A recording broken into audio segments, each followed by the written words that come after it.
absolutely. I don't think that can close the case yet. Now, to an issue that we love talking about because we miss Kamala Harris. She gave us a lot of content, and apparently there's a new book that reveals she used profanity to convince dubious Democrat governors to stand with Joe Biden after that infamous debate performance against Donald Trump. She reportedly said, "This is about saving our effing democracy."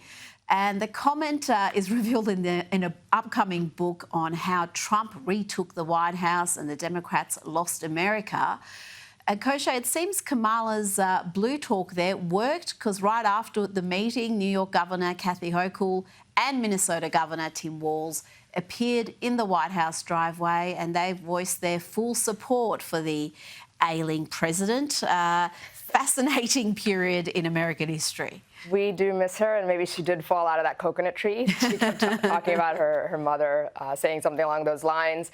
I find it hard to believe that her blue talk is the reason why those two lined up afterwards. It's probably because they're all about self-preservation and political expediency, and at that point in time, they probably thought the ship hasn't sailed yet. Maybe Lady Macbeth, as Jill Biden was referred to by many people, played a hand. Who knows what it was, but that was probably the reason. And then as the tide turned and people were throwing Joe Biden under the bus when it was just impossible to ignore, very quickly they and others shifted the side over to whatever they had to back at that point. And you do wonder whether Tim Walz was rewarded. I mean, there was a few reasons why she selected him, all of them bad, it turned out, but maybe this was part of it because, he fell into line very quickly.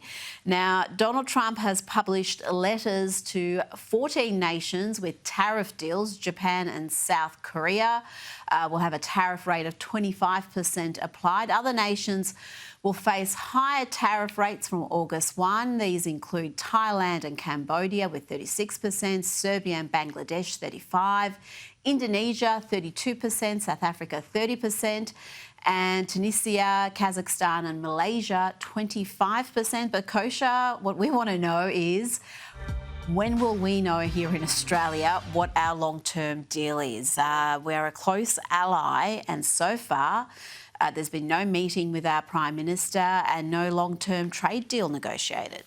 It sounds like our Prime Minister is being definitely very reactive rather than proactive here. And so the default, most likely scenario, I think, will be the 10% baseline tariff will stand.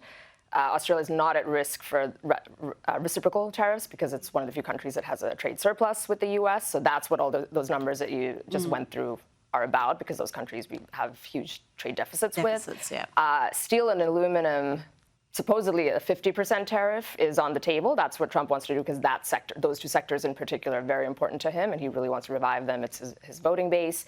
Last time around, Australia had a carve out for that, and it doesn't seem like that's on the table for now, at least for this one. So I think that's kind of where we're headed in terms of the impact.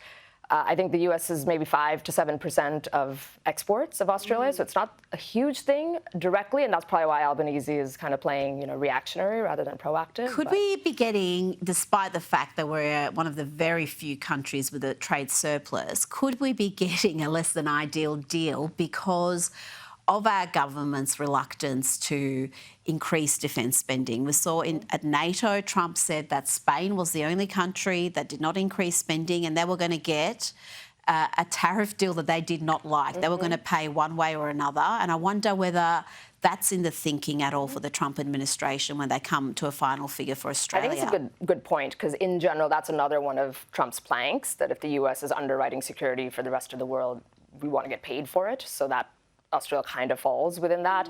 The other one he keeps pointing to is beef, where there's stricter standards. It's not direct tariffs, but the biosecurity laws over here make it very difficult for the U.S. to export beef. And so there's a few sort of pet peeve issues that the Trump administration has. And if they can't negotiate, I think the default will be along the lines of what I just said. And just finally, we know the Prime Minister is meeting with Xi again. Is that a signal to the US that we are cozying up to China, perhaps, and we don't see China as a threat, as perhaps the US does? I think because Australia is in a unique position, given its relationship with the US and with China, where it's the largest trading partner.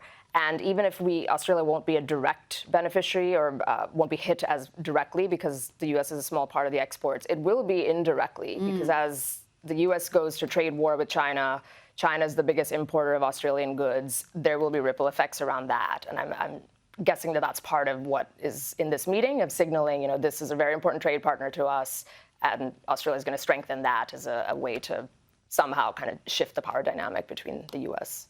Kosha Gada, thank you so much for your time. Pleasure.